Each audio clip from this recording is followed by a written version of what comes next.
একদিন নবী করিম সাল্লাল্লাহু তাআলা আলাইহি ওয়াসাল্লামের একজন সাহাবী মারা গেলেন। রাসূল পাক সাল্লাল্লাহু তাআলা আলাইহি ওয়াসাল্লাম ওনার জানাজার নামাজ আদায় করলেন। তারপর একদল সাহাবী মৃতদেহ কবর দেওয়ার জন্য কবরস্থানে নিয়ে আসলেন। সবার সাথে আমাদের নবী সাল্লাল্লাহু তাআলা আলাইহি ওয়াসাল্লাম তিনি হেঁটে হেঁটে আসলেন।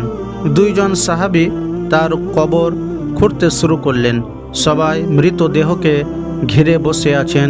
কবর খনন শেষ না হওয়া পর্যন্ত সবাই অপেক্ষা করছেন।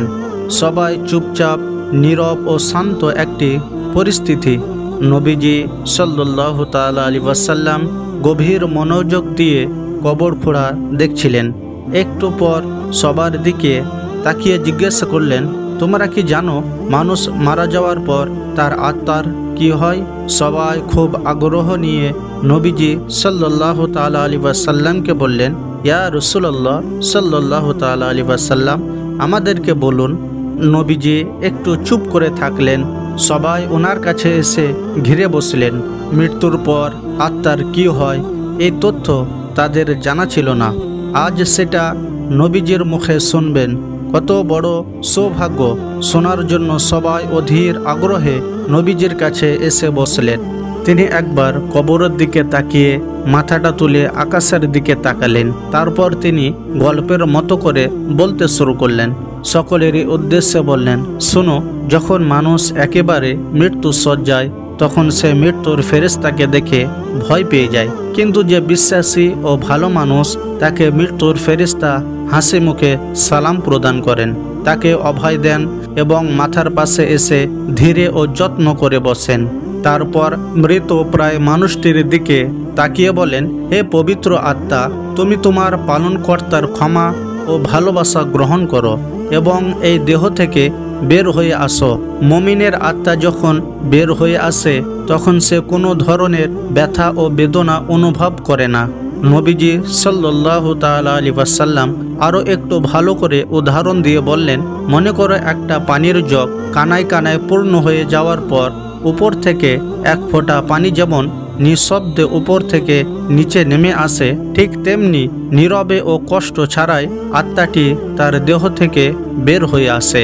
সেই সময় দুইজন অন্য ফেরেশতা বেহেশত থেকে খুব সুগন্ধি মাখানো একটা নরম সুতার চাদর নিয়ে আসেন এবং তারা আত্মাটিকে সেই চাদরে আবৃত করে আকাশের দিকে নিয়ে যান। তারা যখন আকাশে পৌঁছেন তখন অন্য ফেরেশতারা সে আত্মাটিকে দেখার জন্য এগিয়ে আসেন। কাছে এসে সবাই বলেন, সুবহানাল্লাহ, কত সুন্দর আত্মা, কি সুন্দর তার ঘ্রাণ। তারপর সবাই জানতে চান এই আত্মাটি কার? উত্তরে আত্মা বহনকারী ফেরেশতারা বলেন, উনি হলেন অমুকের সন্তান অমুক। বাকি ফেরেশতাগণ তখন আত্মাটিকে সালাম দেয়। তারপর আবার জিজ্ঞাসা করে, উনি কি করেছেন? ওনার আত্মা এত সুঘ্রাণ কেন? আত্মা বহনকারী ফেরেশতাগণ তখন বলেন, আমরা শুনেছি মানুষজন নিচে বলাবলি করছে উনি একজন ভালো মানুষ ছিলেন, আল্লাহর ভালো বান্দা, অনেক দয়ালু, মানুষের অনেক উপকার করেছেন। এতটুকু বলার পর নবীজি একটু থামলেন। তারপর সবার দিকে ভালো করে দৃষ্টি দিয়ে ওনার কণ্ঠটা একটু বাড়িয়ে বললেন, এই কারণেই বলছি, সাবধান, তোমরা কিন্তু মানুষের সাথে কখনো খারাপ ব্যবহার করবে না। তুমি মারা যাওয়ার পর মানুষ তোমার সম্পর্কে যা যা বলবে, এই আত্মা বহনকারী ফেরেশতারাও আকাশে গিয়ে ঠিক একই কথা অন্যদেরকে বলবে।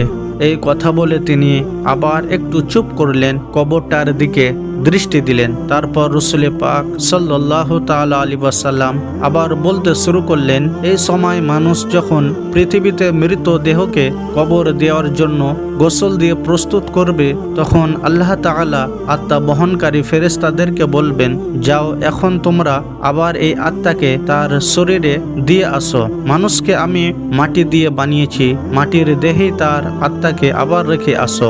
সময় হলে তাকে আমি আবার পুনরায় জীবন দেব।